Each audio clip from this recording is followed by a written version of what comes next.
નમસ્કાર, આપ જોઈ રહ્યા છો આઝાદ મીડિયા લાઈવ. આજ રોજ નેત્રંગ ખાતે ડેડિયાપાડાના એમએલએ ચૈતરભાઈને વસાવા સામે કરાયેલી ખોટી ફરિયાદના વિરોધમાં આજ રોજ નેત્રંગ ખાતે એક વિશાળ રેલીનું આયોજન કરવામાં આવ્યું હતું.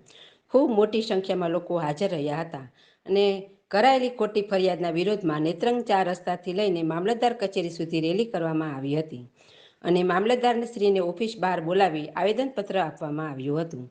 ખૂબ વિશાળ રેલી સમાજના આગેવાનો અને સમાજના રાજકીય નેતા વિરોધ ખોટી રીતે રાજકીય કિન્નાખોરી ને ખોટા આક્ષેપ કરવામાં આવેલી FRIનો વિરોધ દર્શાવ્યો હતો. આજના કાર્યક્રમમાં આમ આદમી પાર્ટીના આગેવાન તથા કાર્યકર્તા, આદિવાસી સમાજના આગેવાન અને સમાજના લોકો તથા ગત લોકસભાના કોંગ્રેસના ઉમેદવાર શેરખાન પઠાણ તથા કોંગ્રેસ અગ્રણી પણ હાજર રહ્યા હતા. રિપોર્ટર અવધેશ ગોહિલ, પ્રતિનિધિ કિરણ પરમાર, નેત્રંગ, ભરૂચ.